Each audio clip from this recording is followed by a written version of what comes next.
Okay, restarting the timer. I'm on to your Article 2. You did not designate as Article 2. Obviously, you need to do that. Again, get rid of the first names. Again, put in the necessary commas. I already did all this though. And also, I was going to suggest for Garner, look up pluralization of last names.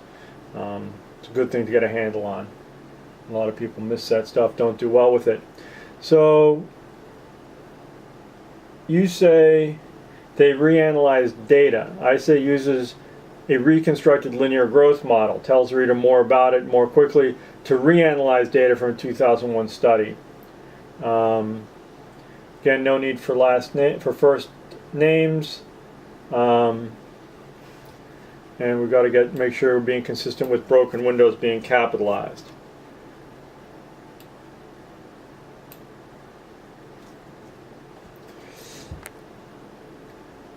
So Ludwig and Harcourt from now on L and H.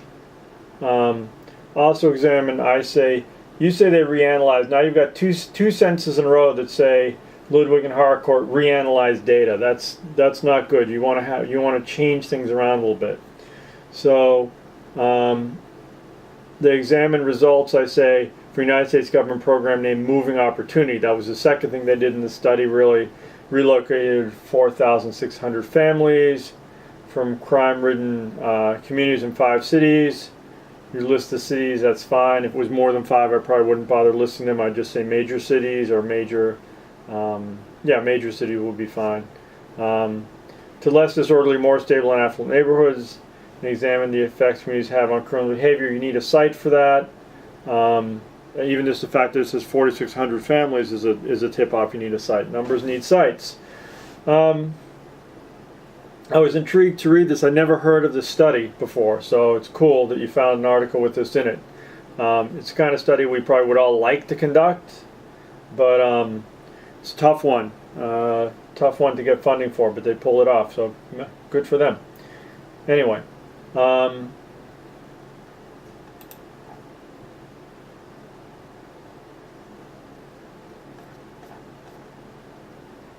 I changed the language around a little bit. I say with respect to the suspected causal relationship. You say in relation to their focus on the causal relationship between disorder and crime. I think this is a little bit more crisp the way I did. They report then, you have a quote, that's good. And a cite, that's good. That's a well-placed quote. I'm pleased with that. And then you say in other words, which is terrific. I don't know if you caught that from something that I put in a lecture somewhere or something, or if you use that anyway. That's a great phrase to use. It helps the reader a lot to understand what's going on. And you are restating something. So in other words, they experienced the greatest increase in crime. Also experienced the greatest decrease in crime.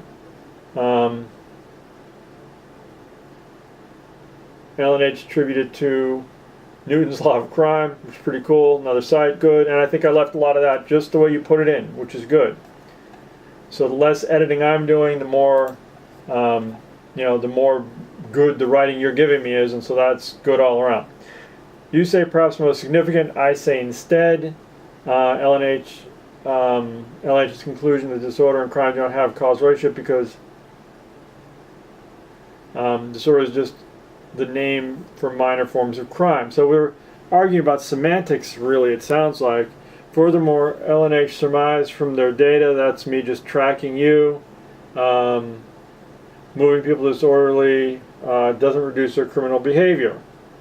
And you needed a cite there, too. That's just a simple statement of fact, and it shouldn't just stand alone naked. It needs a citation. One of the major things you can do to improve your writing, if it's this kind of academic writing, is definitely step up the number of cites in there. These findings, you say, I'm saying that finding, because the validity of broken windows hypothesis is contingent upon. So I guess you could say those findings, because that's if you're referring to both what's in that first sentence about disorder not having a causal relationship, then the second sentence, moving people doesn't change their behavior. If that's the case, you're trying to refer to both, then use those. If it's just the second one you're referring to, then use that finding. I'll tend to the broken windows theory. Again, you're using quotes well. That's always good to see. We're on to the third one here. I've got maybe enough time to get some of it in, so I'll go for it. So again, I re-comment you on the first sentence. You say this is important, I would say that is important, but in fact what I say is the authors hypothesized that perception of community shapes the approach taken in Broken to the policing. Using a regression model, you have the 90s there. I didn't correct this. I should have corrected this. I notice it now. If you're talking about a decade, 1990s with an S, there's no apostrophe there unless you're the New York Times. They do it that way for some reason. They're wrong.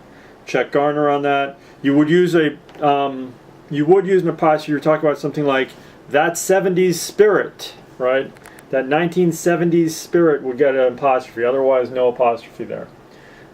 These are the little things you can learn and get right that will really elevate your writing overall. Otherwise, smart people read what you write, and if you're a good writer, but there's a lot of little mistakes in it, then they're just going to think your learning curve is too long. So you got to pay attention to these things. You got to go through Garner pretty closely. I've read a lot of that book. I read it like a book. I read it cover to cover. It really helps you to know a lot about what's going on with language. I got 3 minutes here. H and Y provide evidence. You're pretty good there overall. Again, another thing I need to change what that means. It's something you already talked about. So use my re-edit here. I go through these things pretty fast. Sometimes I do find things on re-edit that I want to clean up a little bit more. And that's fine. I changed your first sentence in the next paragraph around a little bit, I think, to make it a little bit more readable. You have H and Y starting out both paragraphs, which isn't great, but once in a blue moon is okay.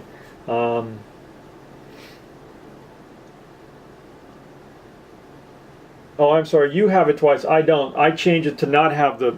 I said it's okay sometimes. I prefer to have the paragraphs begin the second one with something different than the first paragraph. It just looks silly otherwise sometimes. But I say, if that is the case, then it is reasonable to suggest that people with different life experiences and demographic backgrounds may perceive. So I track your language. I just changed the beginning of it. You say this finding, I say that would be especially relevant when the racial context of broken windows hypothesis is taken into account. And then we track pretty close throughout. At the end there, you say especially exemplified. I say such response is echoed in the finding that race is arguably the most influential factor in shaping perception disorder. African Americans and other non-Hispanic minorities perceive less disorder than Caucasians when presented with the same environment. I think that's a pretty clean way of saying it. Much of the last paragraph there is left the same. When presenting a novel word or short term, I told you about that. And it's a good job overall. You're definitely on, you're definitely in the A range here. You're on track to do well in this course. You just need to make these changes and keep on learning, keep on, go through these videos as many times as you need to figure out, what my thinking is. You have to develop, all students have to develop an inner voice that helps them to edit through things. So when you're reading something, you should be asking yourself, even if it's something you wrote, does this make sense as written? Can it be improved? Can it be clearer? Those are the key questions you have to always be asking. There needs to be two tracks going on. One is comprehending what's on the page. The other one is asking how well is it written and how can it be improved. All right, that's it for this one.